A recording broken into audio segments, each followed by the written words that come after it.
Hi, my name's Beth, and I'm a programming coordinator for the St. Johns County Public Library System, where we are celebrating St. John's Reads Secrets all throughout January 2022.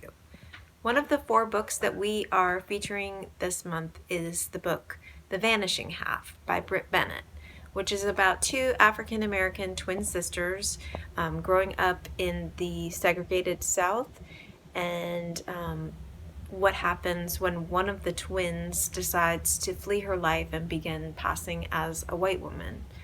She has to leave all of her family and friends behind and maintain her secret for the rest of her life. And so the book is about all kinds of different secrets and how the 2 sisters' lives eventually reconverge. I thought today that I would talk about a real life woman who also passed as a white woman in the 20th century, Belle da Costa Greene. She was one of the most prominent librarians in American history. She was the private librarian of J.P. Morgan. In fact, she ran the Morgan Library in New York City for 43 years. First as the private librarian of John Pierpont Morgan and then his son Jack, and then later as the inaugural director of the Pierpont Morgan Library, which is now known as the Morgan Library and Museum.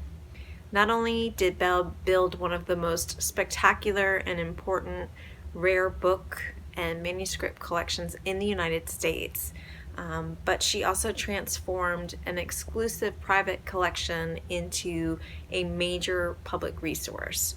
All the while, she had to maintain her own secret that she was passing as a white woman. So I thought that I would look a little bit into her life.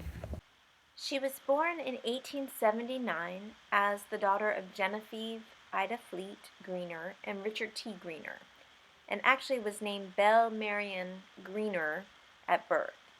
She grew up in a predominantly African American community in Washington, D.C. Her father was the first black graduate of Harvard College and was a prominent educator, diplomat, and racial justice activist. But when Belle was a teenager, her parents separated and her mother changed her surname to Greene, and that of her children. By the time Belle was 16, she was passing herself off as a white woman of Portuguese descent, passing in what was then a very segregated and racist society. She was employed at Princeton University, where she cultivated an appreciation for art, rare books, and manuscripts.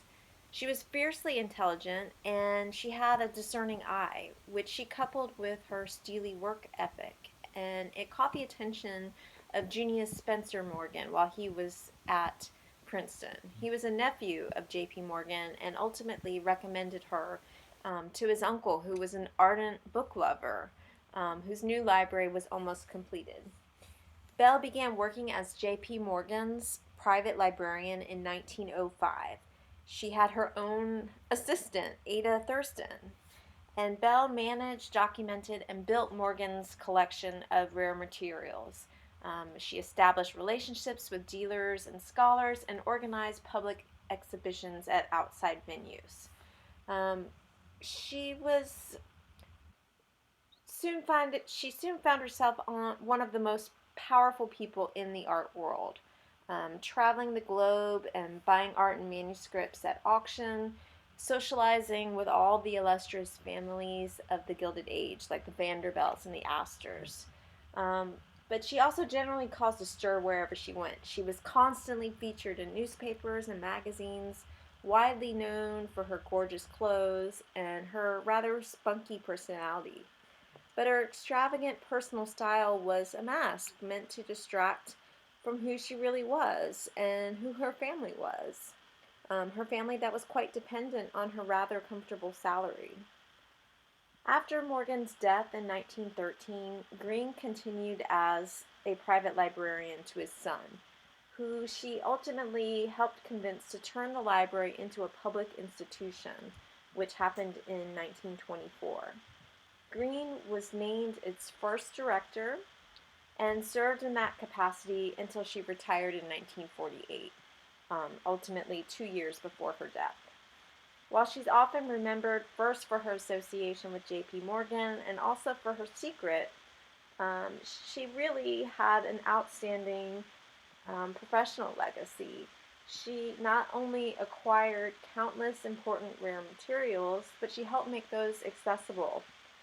She made her own contributions to scholarship, and she mentored and promoted the work of many distinguished female scholars and librarians.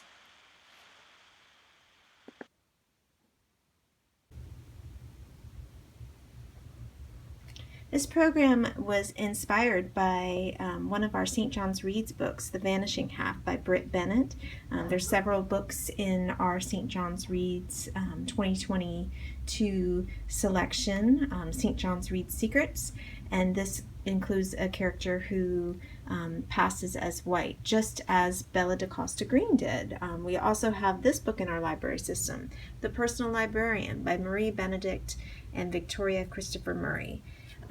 If you would like to get on hold for either of those books, just ask anybody at your local library or look on our catalog, www.sjcpls.org.